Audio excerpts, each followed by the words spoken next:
Gracia y paz en el nombre de nuestro Señor Jesucristo y de nuestro Padre Celestial a su iglesia en las naciones. Y gracias a Dios, nuevamente puedo estar con ustedes, su servidor y maestro, Nelson Villalba. Utilizamos esta plataforma en forma de apología, en donde exponemos la sana doctrina y señalamos la falsa. En esta ocasión, quisiera compartir con ustedes el tema acerca de ¿existen o no las maldiciones generacionales? Hemos llegado a un nivel dentro del campo evangélico en donde la resistencia mental y voluntaria ante cualquier esfuerzo para ser edificados es muy fuerte. Ya es una fortaleza realmente el definir y enseñar cosas inexistentes con razonamientos débiles, lo que se conoce generalmente con logismos, razonamientos o reflexiones muy arrogantes, pero son débiles, ya que carecen de bases bíblicas como su fundamento. Pero eso está ocurriendo en la actualidad. Una de esas tantas enseñanzas es en todo lo relacionado al tema de maldiciones generacionales.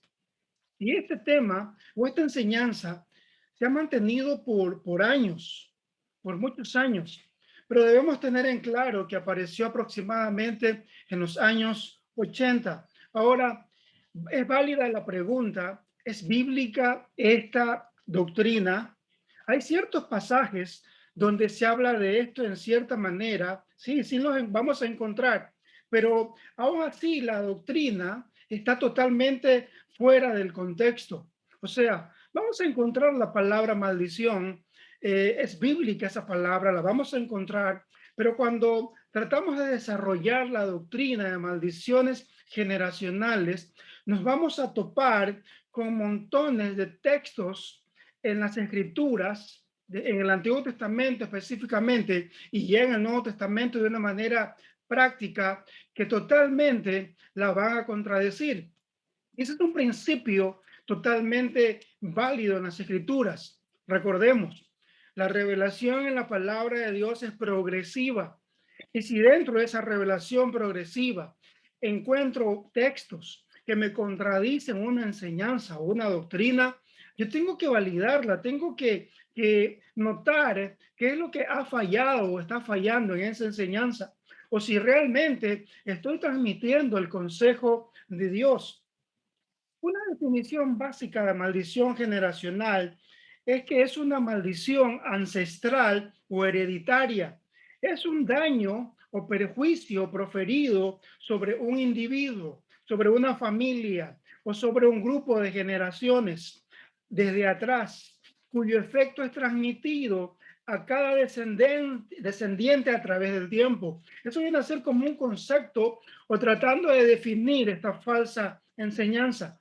Ahora, el individuo que está bajo una maldición generacional ha nacido ya destinado a sufrir o a cometer ciertos pecados, a sufrir ciertos males o desgracias.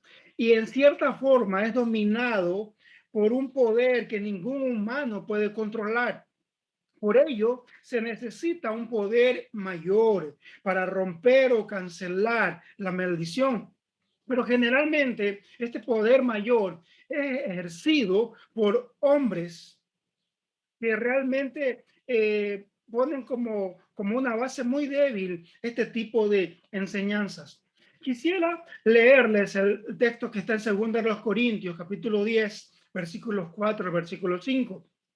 En su versión LBLA dice, porque las armas de nuestra contienda no son carnales, sino poderosas en Dios para la destrucción de fortalezas, destruyendo especulaciones y todo razonamiento altivo que se levanta contra el conocimiento de Dios, y poniendo todo pensamiento en cautividad a la obediencia de Cristo.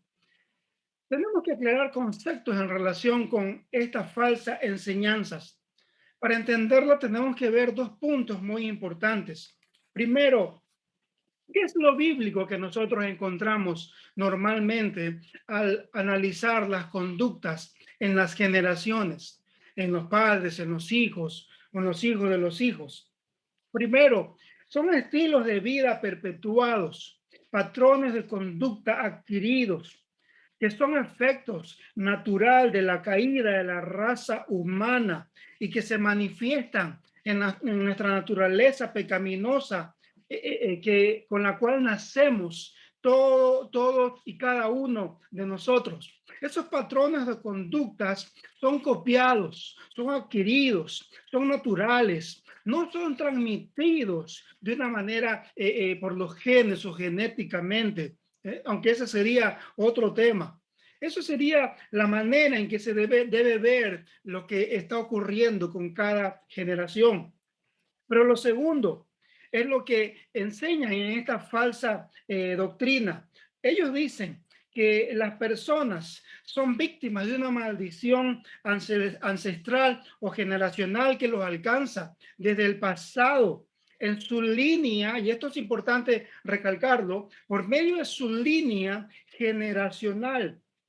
Vendría a ser como decir que las personas afectadas automáticamente no son responsables de sus situaciones, ni son motivados realmente en este tipo de enseñanzas a procurar un arrepentimiento. Porque al implantar esta enseñanza en nuestra mente, en nuestro ser, pensamos que eso viene de otra persona, no es mía. Entonces, tengo que mirar la manera en ser libre o romper con eso. Viene a ser líder, o sea, no es mi culpa, no es mi responsabilidad. Pero cuando enfocamos en la parte de que estas maldiciones, según ellos, los alcanza vía su línea generacional, cuando lo analizamos, nos encontramos con unas aberraciones totalmente fuera del contexto bíblico.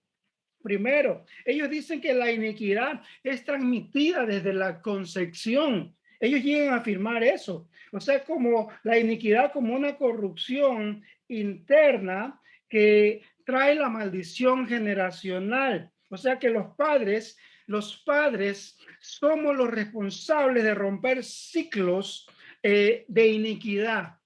Miren lo que ellos enseñan. O sea, no sé de dónde sacan este tipo de enseñanzas. No sé de dónde es la base.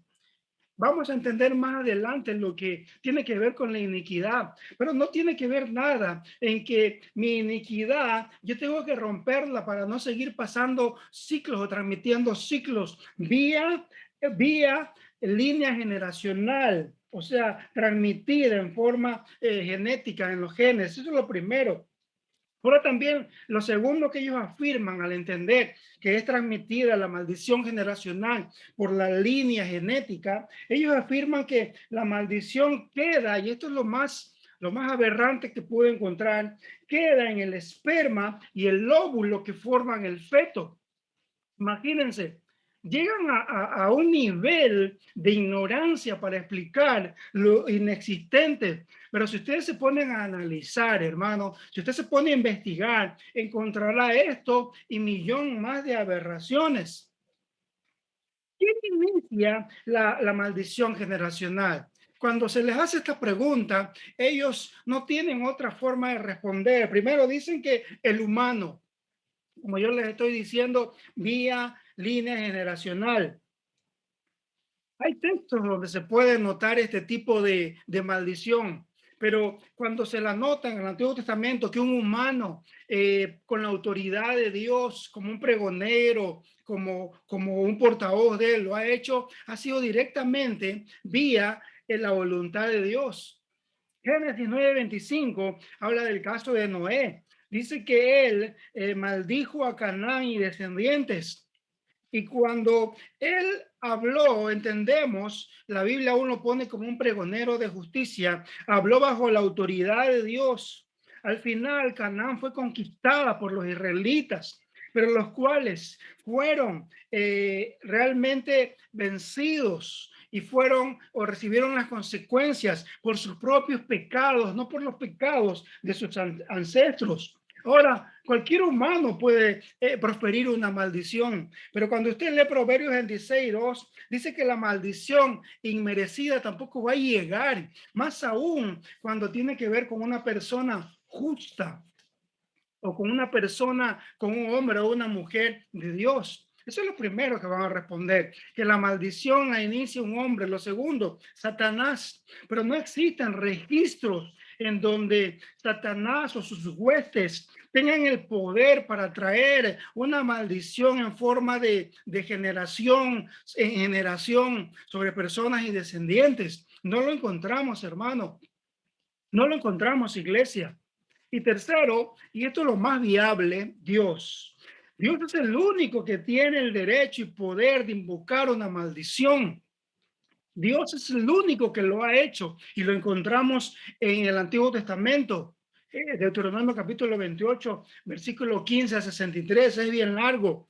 O con su aval le concede a algún humano el derecho a hacerla. Pero es muy diferente esta maldición que Dios la emite al concepto erróneo, pagano y ocúltico que han desarrollado vía maldición generacional. Cuando nosotros vemos la manera en que se usa la maldición de parte de Dios, por ejemplo, Génesis 3:17, viene del hebreo ararocure. Y esto quiere decir un pronunciamiento de juicio por alguna violación de algún pacto. Pero al final el anhelo de Dios es bendecir a las personas.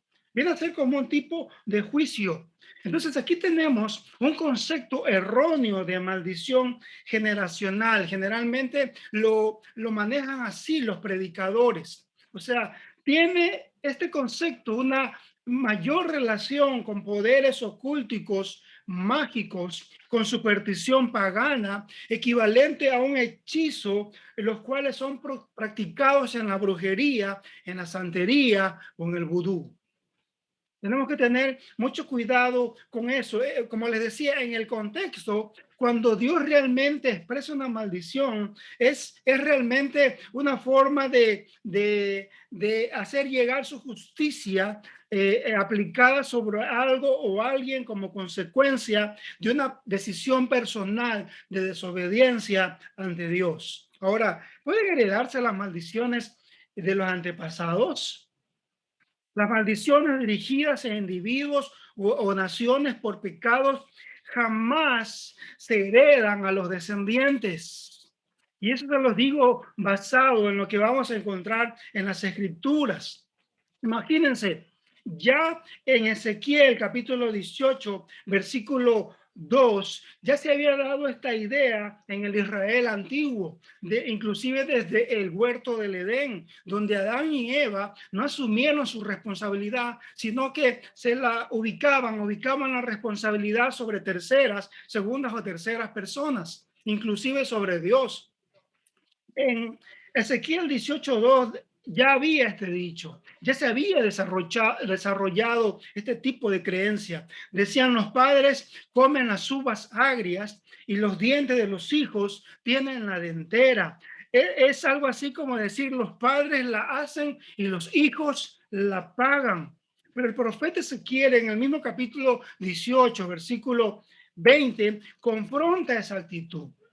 Y él llega a decir: vivo yo, dice el Señor, que no volverán a usar más este proverbio en Israel, porque el alma que pecare, esa morirá. Lo mismo dice en Jeremías, capítulo 31, versículo 29 al 30. O sea, inclusive desde el Antiguo Testamento, en Deuteronomio, ya se había generado este tipo de dicho de parte de Dios. Deuteronomio capítulo 24, versículo 16. Solamente el profeta estaba recordándolo. Israel ya había desarrollado este tipo de creencia. Pero aquí en Deuteronomio 24:16, el escritor dice: los padres no morirán por los hijos, ni los hijos morirán por sus padres. Cada uno morirá por su pecado. Increíble que Dios tenga que recordar un concepto ya revelado por medio de Ezequiel. Imagínense, ya un concepto totalmente pasado. Cuando nosotros vemos la base que toman para desarrollar la doctrina, esta falsa doctrina de maldición generacional, generalmente usan Éxodo capítulo 20, versículo 5 al versículo 6. También Deuteronomio capítulo 5, versículo 6 al versículo 11. Y para que ustedes tengan una mayor amplitud, Éxodo 34, versículo 6 al 7 y Deuteronomio, hasta Éxodo 34, versículo 6 al 7. Ahora, cuando analizamos estos versículos, encontramos que en el hebreo la palabra para maldición que ellos expresan en estos textos no la encontramos. No se menciona la palabra maldición generacional.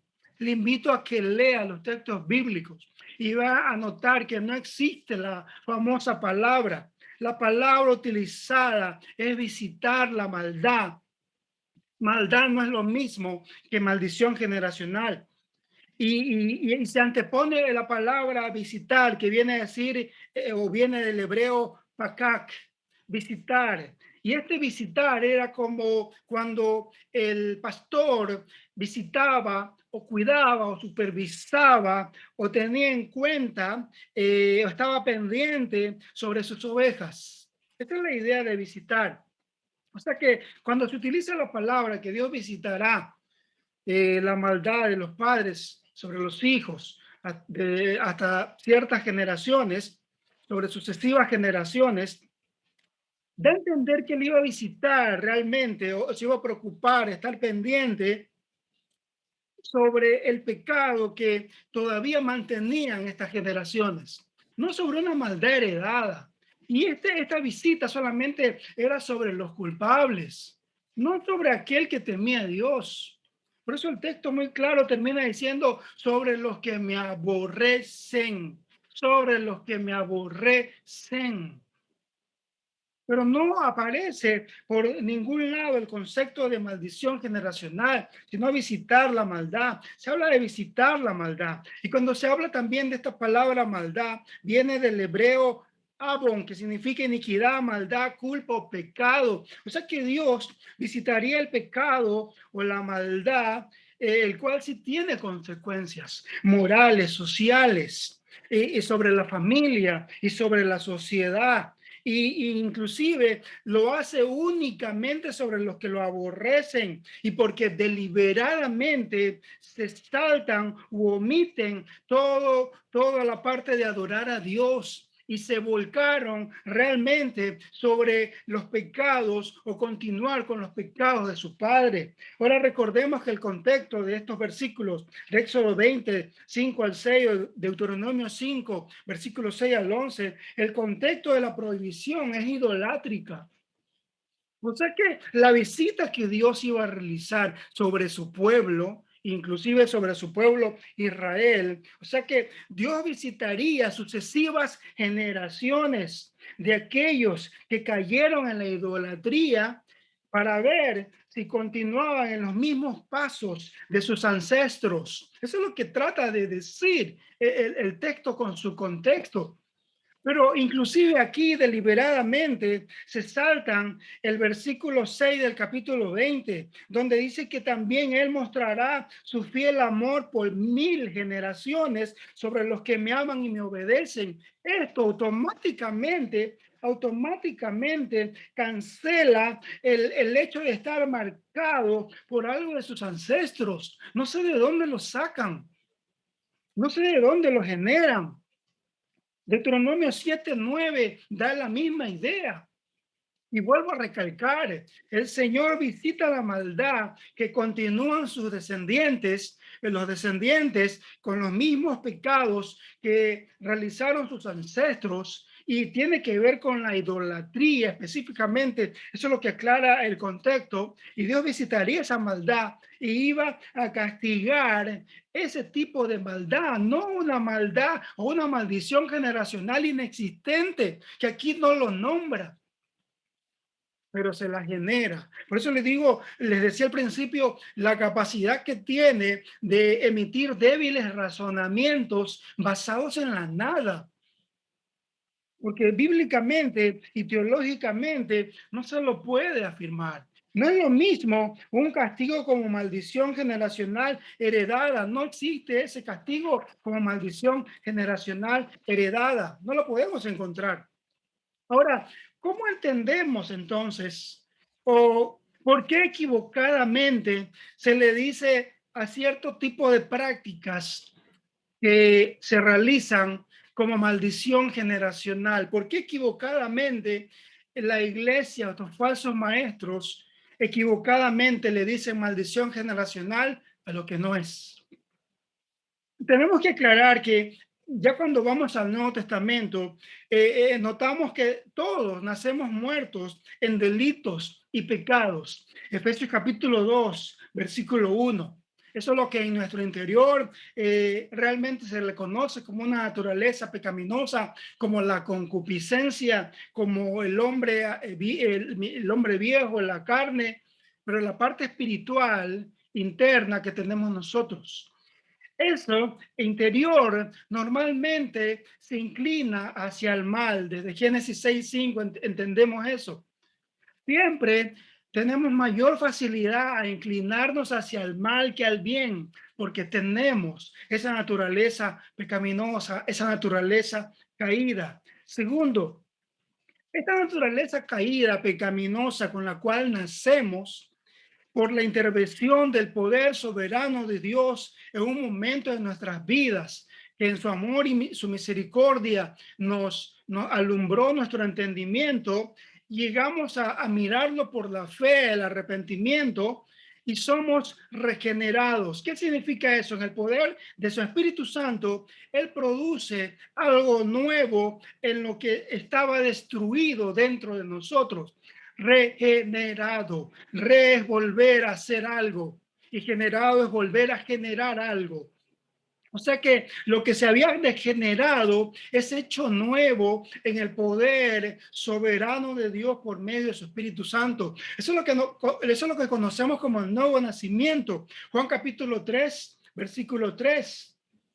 Como les decía, cuando el ser humano se arrepiente de sus pecados, abandona sus malos caminos y se vuelve a Cristo en obediencia. Naturalmente no lo podemos hacer, pero en el poder de su espíritu y del poder soberano de Dios, el ser humano es capacitado para ello. Por eso podemos vivir alejados del pecado, porque se inyecta en nosotros una nueva naturaleza. Se activa esa nueva naturaleza. Y cuando nacemos de nuevo, dice las escrituras que aquel que es nacido de nuevo ya no practica el pecado. Primero de Juan, capítulo 3, versículo 9. O sea, aquel que nació de nuevo ya no mostrará un patrón continuo, pecaminoso de conducta como estilo de vida. Esto podemos afirmarlo en todo aquel que haya nacido de nuevo. Si fue alcohólico, en el momento en que el poder soberano de Dios actúa, rompe con ese ciclo el poder de Dios, y esa persona nuevamente ya no podrá continuar en ese patrón de pecados natural y diario como estilo de vida que lo tuvo. Y eso ha ocurrido con todo aquel que realmente ha conocido a Dios. O sea, prácticas abiertas y permanentes de pecados vienen a ser evidencia de que no has nacido de nuevo. Escúchame bien, si te llamas creyente. Práctica continua de pecados como patrones de conducta es la evidencia de que no naciste de nuevo. Cuarto, desde el nuevo nacimiento se inicia un proceso de santificación. Este proceso es gradual. Pablo llamaba a los corintios santificados en Cristo Jesús y llamados a ser santos. Es un proceso gradual que dura toda la vida y en el cual nosotros debemos participar obedientemente y activamente.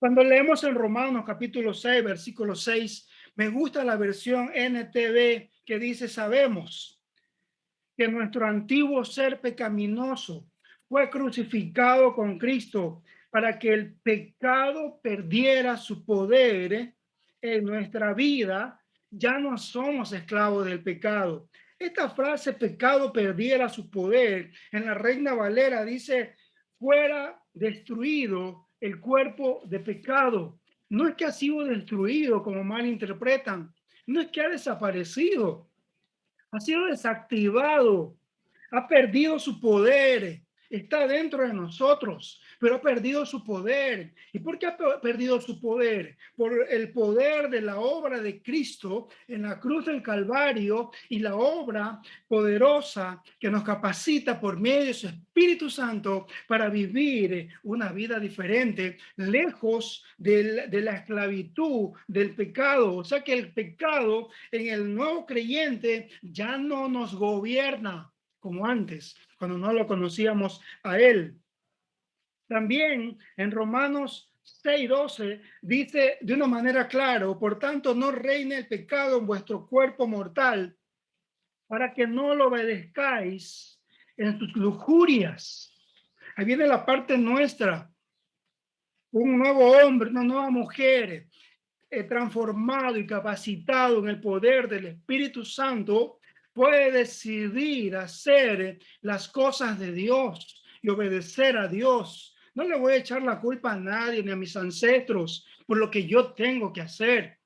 La Biblia bien claro en Colosenses 3:5, Pablo nos llama a hacer morir lo terrenal en nosotros. Y ese hacer morir lo terrenal en nosotros nos compete en forma individual a cada uno. Yo no tengo que estar esperando en romper ningún ciclo de maldición generacional. Eso no me lo revela el Nuevo Testamento. Tenemos que tener muy claro eso. Ya no somos esclavos del pecado. Inclusive, Satanás no puede obligarnos a pecar, sino que nos va a tentar y conociendo la naturaleza débil y pecaminosa nuestra, eso lo va a poder lograr. Como dice Santiago, de nuestra propia concupiscencia somos atraídos y somos seducidos y entonces da a luz el pecado y la muerte. Eso lo aclara bien Santiago, pero todo empieza dentro de nosotros. Nadie cae de la noche a la mañana. Todo ha sido un proceso donde se ha trabajado y se ha debilitado el poder del Espíritu en ti, en mi vida, en su vida, en la iglesia. Debemos entender esto y no malinterpretarla equivocadamente como una maldición generacional. Romanos claramente lo dice el capítulo 8, versículo 13, que por medio del Espíritu Santo podemos hacer morir las obras de la carne. Entendemos. Es un poder en el Espíritu, un poder de amor, de dominio propio, no de cobardía que tenemos ahora en nosotros. Dejemos de desarrollar lo inexistente y basémonos a lo que realmente está revelado en sus escrituras. Ahí realmente llegaremos a ser verdaderamente libres. Iglesia del Señor, Iglesia de Cristo, que el Señor los bendiga y que el Señor los guarde.